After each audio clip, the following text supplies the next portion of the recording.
Hey guys, I'm glad that you found this podcast. If you're at all interested in Palestine, Palestinian history, the ongoing occupation and colonization of Palestine, then this is a podcast that I think you will enjoy very much. This first episode is kind of a way to set the background for what comes next. This is episode 1. Jerusalem has long been the focal point of the still unsolved problem of Palestine. There is no Palestine, no Palestinians, there never was, there never will be. فلسطيني أنا اسمي فلسطيني.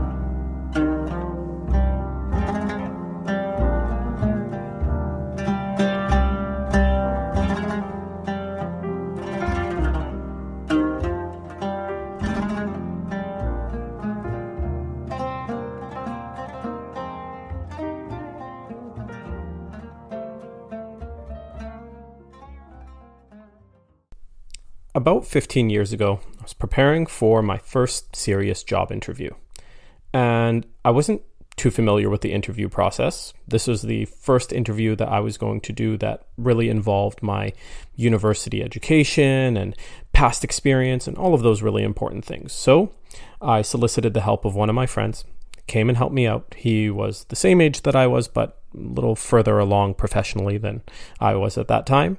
And we took the role playing involved here really seriously. So, sat down, shook hands. I was in a suit. He was in a suit. I handed him my resume and cover letter. And he said, "So tell me about yourself." And I froze. And I don't think I'm the first person to freeze in that kind of situation. That's a really deep question. Tell me about yourself. That's a question that asks you to describe the entirety of who you are through the frame of your subjective experience. I mean, what you're effectively saying to someone is, tell me everything about you in a way that I can understand it. I mean, that's it's kind of an unfair question to ask. But if you reframe the question ever so slightly, you can make it easier to answer. Not easy, still a difficult question. You can make it easier. If instead of tell me about yourself, you ask, so what's your story? Well, stories at the very least have structure. They have a beginning, a background. They have a critical incident. They have a climax. If you know anything about storytelling, you at least have a shot at answering that question in a way that is comprehensible. One of the interesting things about stories, or one of the interesting things about our personal stories, is that the story may change depending on the context. My story will be different if I'm in a job interview or if I'm speaking to a potential father-in-law. All of these stories are still my story. They just come with slight variances. Now, these two questions, both tell me about yourself and what's your story, they are the same question because our identity is simply a story that we tell about ourselves. To expand on that idea, our collective identity is a story that a group tells about the people and the institutions within that group. Well, central to my story is the fact that I'm a Palestinian. And I've always known that I was a Palestinian. I've known that I was a Palestinian for as long as I've known anything about myself. And in fact, I vividly remember learning that I was a Palestinian. I was about 5 or 6 years old, and my parents were sitting around the dinner table, and my father was very upset about something. And I didn't really grasp the context or the content. So I asked, being a kind of inquisitive kid, "What are you so upset about?" My mom had been kneading dough, so there was a big tray with flour residue in it, and my father pulls that tray over, and through a corner of it, he draws a line. So there's a big piece, and then there's a little piece on the other side of that line. And he says, "This," referring to the entire tray, this was Palestine. And then he points at the little part of it. And he says, this is what's left of it, pointing at the big part, now on the other side of the line. And he says, now they're trying to offer us that little piece back, and they want us to be okay with it. What my father was talking about was the Oslo Accords. Now, when I consider how central Palestinian identity is to my life, that was a really important moment and a very formative experience. But it also created some challenges that I and many other Palestinians have had to deal with their entire lives. And it revolves around the question of what it means to be a Palestinian. So whether you are a Palestinian or not, and whether you know a lot about the situation of Palestinians or not, I ask you, when you think of Palestine or Palestinians, what comes to mind? I wouldn't be surprised if there's a few things that come to mind. I mean, you may think of the golden dome of the Dome of the Rock Mosque. You may think of stone-throwing boys facing off against armed soldiers. You may think of home demolitions, of rolling hills and this beautiful landscape. But one thing is almost certain. It is very difficult to imagine a Palestinian identity that is totally free from the Israeli occupation or from British colonization. So think about my own experience for a moment of how Palestine and Palestinian identity was introduced to me. The starting point of Palestinian identity was dispossession, was the loss of something. And that in and of itself is a tragedy. To be defined by your loss and your catastrophe is such an incomplete and shallow identity. And yet for many Palestinians, that is what their identity is being reduced to. And I simply don't accept that. So I don't want to start with loss. I want to know what Palestinians were before all of these events. And if I can answer that, I may have a better idea of where we are going or where we can go. And there's a lot to overcome in order to be able to tell that story and to be able to come to those conclusions. But before I do, I want to play you a clip to show you the importance of answering this question. Speaker Gingrich, you got into a little hot water when you said the Palestinians were an invented people. It was technically an invention in the late 1970s, and it was clearly so. Prior to that, they were Arabs. Many of them were either Syrian, Lebanese, or Egyptian, or Jordanian. So what you just heard was then Republican presidential hopeful, Newt Gingrich, denying the very existence of Palestinians. And he uses really specific language. He says that Palestinians are an invented people. Now, one could simply say, Mr. Gingrich, all people are invented. Peoplehood is a social construct. It's not something that you find naturally occurring in the physical universe. Nation states and their boundaries are social constructs. The 49th parallel that separates Canada and the United States is not a naturally occurring boundary. It is a political construct that was developed to separate two modern nation states. But that's not really what he's talking about. A few moments ago, I mentioned that our identity is a story that we tell about ourselves, and collective identities are collective stories. They're stories that groups of people tell about the group and the institutions. Well, here's something interesting about that. Those stories do not have to be true for them to serve their purpose. Consider that the story of the founding of the United States, with the Boston Tea Party and the British are coming and this War of Independence and then subsequent events like the Civil War. But it's a very selective telling of the history of that country. And I think they're dealing with the ramifications of the fact that that story is not reflective of their entire population. But those are true events. By contrast, I don't know whether or not everyone or anyone in Imperial Japan actually believed that the emperor was a god.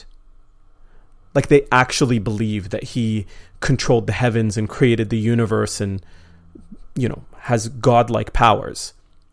But it actually didn't matter. In so much as that story was able to rally the nation around a single cause and purpose, the objective truth of that story was absolutely irrelevant. What Newt Gingrich is saying is that the identity of Palestinians as a people and as a nation is based on fantasy.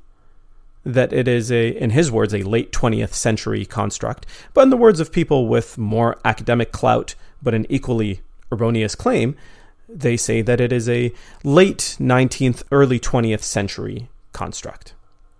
I don't want to give credence to that claim, but that is the point where I would like to start. I want to start with Palestine's Genesis story. And let me qualify that just 1 degree further. I want to tell modern Palestine's Genesis story. And what I want to arrive at is something that I will call, for the rest of this series, the Palestine frozen in time. There's an image of Palestine that anyone familiar with the subject matter already has built in their mind of the Palestine before the Israeli occupation. It's captured in still photographs, and in those photographs you see, fez-wearing urbanites, and you see, the fellahin, the peasantry working in the fields, and it's this image of Palestine that we have that, frankly, no longer exists. But it's the image that comes to mind when we think of an authentic Palestinian society. And I want to know how we got there.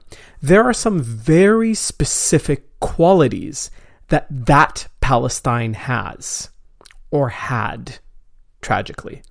Qualities like a Bedouin, peasant, and urban set of classes. Qualities like a unique ethnic makeup and dialects. Qualities like the fact that it was a majority Muslim population with significant Christian and Jewish indigenous minorities. Qualities like the fact that they were an Arabic-speaking population. And what it actually means to be Arabs. I want to dive into all of those things, and that is my starting point. I want to know how Palestinian people came to exist. I want to know at what point the inhabitants of the southern Levant looked at each other and said, we have a common story. And I want to know at precisely what point did those Palestinians begin to resemble something that we today would recognize as Palestinians. In telling that story, there are some serious challenges. First and foremost is the problem of erasure. Because of the ongoing colonization and occupation of the Palestinian people, and because of the events of 1948 and before 1948, much of the documented history of the Palestinians is locked up in Israeli archives and has not been released. Just in sheer volume alone, only 2% of the archival material related to Palestinians has been released. The other 98% continues to be locked up. So you're talking about a significant piece of Palestinian history that is inaccessible. The other challenge that you have is, well, where do you begin? Where do you begin telling the story of the oldest continuously inhabited part of the world? There's so little that you could consider common and widespread understanding of Palestinian identity that I have to build the world first in order to make Palestinian identity comprehensible. And so I've decided to start with something that may seem unusual. I've decided to start with names. See, names are important, and they're important for a few reasons. Names in and of themselves tell a story. Names tell us about power, about ownership. To really hammer this point home, I want to tell you a personal story. In the neighborhood that I grew up in, about 100 meters from my house, there was a little field, although you can't really call it was too small to be called a field, but it was this patch of grass with a kind of a dip in the middle, and I used to call it, and my friends used to call it, the pit. And we didn't invent that name. My sister's friends, who are a few years older than us, they called it the pit. and my younger brother's friends and their younger siblings also called it the pit. But a little while ago, I was taking my daughter for a walk through that neighborhood, and there was a sign that was put up by the municipality who had gone on a naming spree a few years ago, and the sign read Davidson Park. And I was furious. Okay, I mean, maybe furious, too strong of an emotion, but I certainly wasn't happy about it. The fact that that sign now reads Davidson Park undermines the collective memory of the people living in that neighborhood. Not only that, but it ensures, it guarantees that year by year, little by little, as the old die and the young move, new people come and move into the neighborhood, that the memory of the pit will die and it will forever be known as Davidson Park. That naming erased a whole period in the history of that neighborhood. The great fantasy author Patrick Rothfuss, he has a wonderful book called Name of the Wind. And in this book, he creates a type of magic wherein if you know the true name of something, you can control it. And I think that's a very powerful way to describe what it is that I'm trying to say here, that names have power and meaning. And so the first question that I want to ask is, where does the name Palestine come from? Well, Palestine refers to the southern Levant. So that is the land south of Phoenicia, modern-day Lebanon, and east of Egypt. That's not horribly specific, and that is something that the definition of Palestine continued to deal with throughout its history. Geographically, the region expanded and shrank and retracted and elongated in all different shapes and sizes. But the name Palestine is always referred to the region of the southern Levant. There are older names like Jahi and Ritanu. The origins of those names are unclear. They are found in ancient Egyptian manuscripts, and they seem to have died off quite early. The name Palestine is derived from the original, you can't see me, but I'm making air quotes, original inhabitants, the Philistines. And of course, I say original with that type of cynicism because this is a region that's been continuously inhabited for 7,000 years. This is a region at the center of multiple civilizations. So it undoubtedly had multiple firsts, with people constantly coming and going and arriving and leaving. And so the name Palestine appears sometime around the 13th century BC in ancient Assyrian and Egyptian manuscripts. But around the 8th century BC, the name Palestine becomes the most dominant, most frequently used name for the southern Levant. Nur Masalha, in his book Palestine, A 4,000-Year History, writes, quote, "From the late Bronze Age onwards, it should be stressed the names used for the region of the southern Levant, such as Jahi, Ritanu, and Canaan, all gave way to Palestine, the name most commonly used in 8th and 7th century Assyrian inscriptions. Palestine came to refer to the greater region of the southern Levant. This wider conception included not only the well-known cities of Gaza, Ekron, Gath, Ashdod, Ascalon, Timnah, and Tentur, but served also for the interior of the country and gradually as a wider designation for the whole area from Lebanon to Egypt." End quote. There's this widely held belief that the name Palestine was the name given to the southern Levant by the Romans after putting down the Jewish rebellion and destroying the Second Temple. And so the naming of the southern Levant as Palestine was a type of insult to the Jews because they named the land after their ancient rivals. And that's a half-truth at best. The fact of the matter is that the name Palestine never went out of style. The southern Levant never ceased to be called Palestine, irrespective of what was happening in that region politically. And so we can see from this that the name Palestine is far more ancient than what is commonly understood. Not only that, but we see that the names of Palestinian cities are more ancient than what is commonly understood. This is of vital importance, and there will be at least one entire episode later in this series dedicated to the subject of names and the toponymic reality of the southern Levant, because this is one of the most hotly contested battlefields in the entire conflict over Palestine, Palestinian identity, and the history of the region. With all this talk of the name Palestine, and by the way, something I didn't mention previously, but that name took on multiple forms over the thousands of years. Palestu, Palasit, Philistine, all of these names are derivatives of that reference to the original inhabitants. And with this conversation, we've sort of slid into the subject of who are these original inhabitants of Palestine? Who has inhabited it for thousands of years? What were these people like, and what are their relationships to the land? And something that has to be addressed really early on in discussing the indigenous inhabitants of Palestine, especially as it relates to modern Palestinians, is something that I think a casual observer might find very confusing.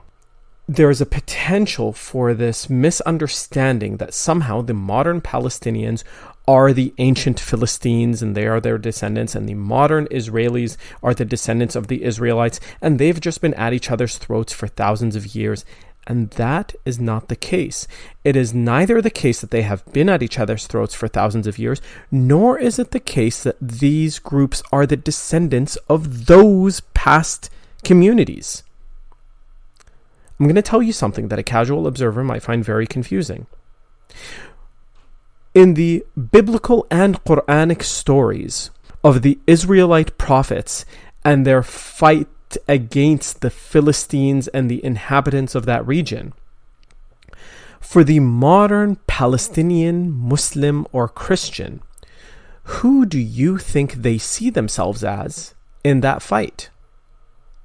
Because the reality is they see themselves as the spiritual and genetic descendants of the Israelite prophets, not of the Philistines. Now, in reality, when we look at the actual ancestry of the Palestinians, we're going to see a picture that's even more complex than what the average Palestinian understands. But the point here is that you actually have, in the modern context, two communities both contesting the same ancestry and the same legacy of the same biblical communities and the same historic figures. Now, as you could perhaps imagine, it is quite challenging to verify precisely how many of each community existed in any given year throughout Palestine's multi-millennia history of inhabitation and life and civilization. But we do get a snapshot from the Greek historian Herodotus, who lived in the 5th century BC. He traveled to Palestine and chronicled his journeys and created maps and described Palestine as the land south of Phoenicia and west of Egypt. Regarding Herodotus, David Ashery, who's the late professor of ancient history at the Hebrew University in Jerusalem, he wrote, "The Palestinians at the time of Herodotus were a mixture of Phoenicians, Philistines, Arabs, Egyptians, and perhaps also other peoples." End quote. And so you could just simply stop here and say, well, the Palestinians are the indigenous inhabitants of the southern Levant. It doesn't quite tell us a lot, though, to just stop there. The first thing that we can notice about modern Palestinians and their ancestors is the fact that their ancestors were not a monolithic community, that there were multiple communities living in Palestine. And it is the case that the Palestinians are the descendants of all of those communities layered on top of one another over the millennia. That includes being the descendants, the genetic descendants of the Israelites. We can come to that conclusion for a variety of reasons, not least of which is the fact that a New York University study, an NYU genetic study back in May of 2000, revealed that most Palestinians possess an Israelite ancestry. They, of course, also possess ancestry from different communities. Now, buried in David Ashery's quote is the fact that Palestine was inhabited by Arabs. That would surprise not just casual observers and people who are unfamiliar with the region, but that surprised even people who are more familiar with the region, including myself, that there were Arabs and people defined as Arabs in Palestine in the 5th century. Now, what is meant by Arabs is a whole other can of worms. And we know that the modern Palestinians are also Arabs. But Arabization, and in fact being an Arab, is very different than what it means to be a lot of other race groups. From pre-Islamic times, there were at least two distinct groups of Arabs. There were Al-Arab al-Ariba and Al-Arab al-Musta'riba, which means the Arab Arabs and the Arabized Arabs. The Arab Arabs are indigenous to the Arabian Peninsula and have been there since time immemorial. In fact, if you were to take the local traditions, they would argue that they are the original human beings, that they are the first peoples of Earth. But the Arabized Arabs are the descendants of Abraham's son, Ishmael. And his descendant Adnan became the patriarch of the Arabized Arabs. And so what is all this talk of Arab Arabs and Arabized Arabs? What does this have to do with the Palestinians being an Arab people? Well, as Newt Gingrich said in that recording that I posted earlier, that the Palestinians previous to being Palestinians in the late 20th century were actually just Arabs.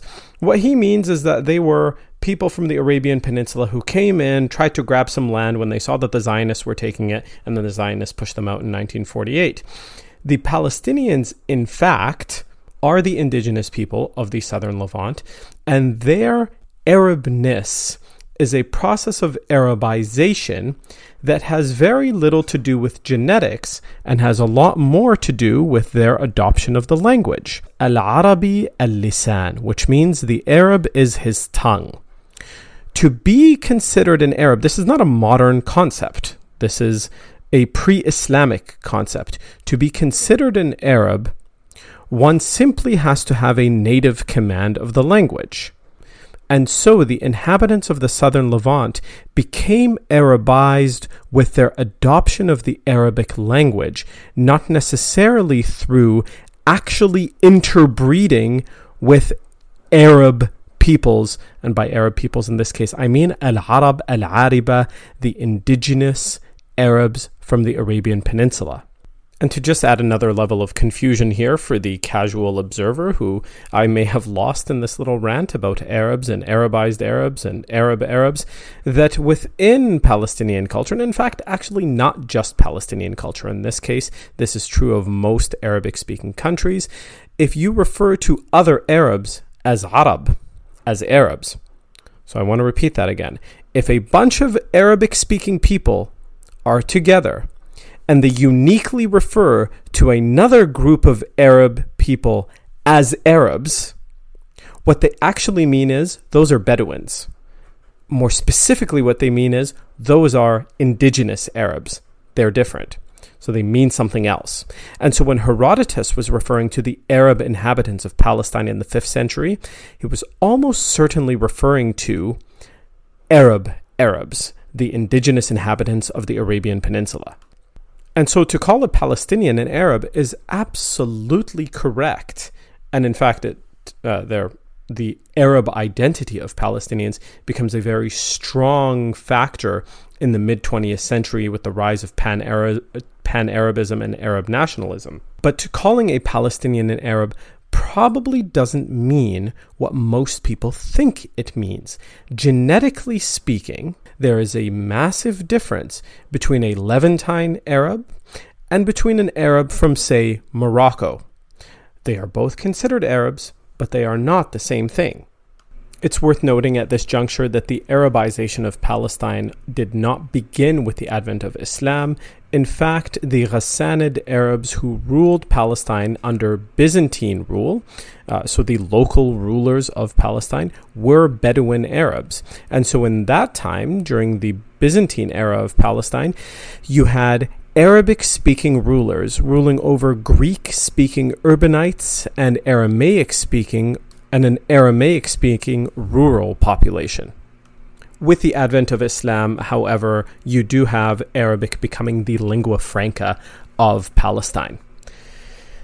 I know that I promised a story. I set out to tell the story of Palestine, but any story this epic, be it historical or fantastical, needs a background. It needs some world building. And so if you survived till the end of this episode, what you survived was the world-building phase of the Palestine story. And it sets the background and the context for the events that happen in the next phase of Palestine's history. So far, we were able to establish that Palestinians are the indigenous inhabitants of the southern Levant, that they are an Arabic-speaking people. And we were able to establish that even the name Palestine has ancient roots in the land, and it is tied to the reality of the indigenous population of that region. What we will establish later is how Palestinians arrived at the unique cultural identity that we now recognize as Palestinian identity.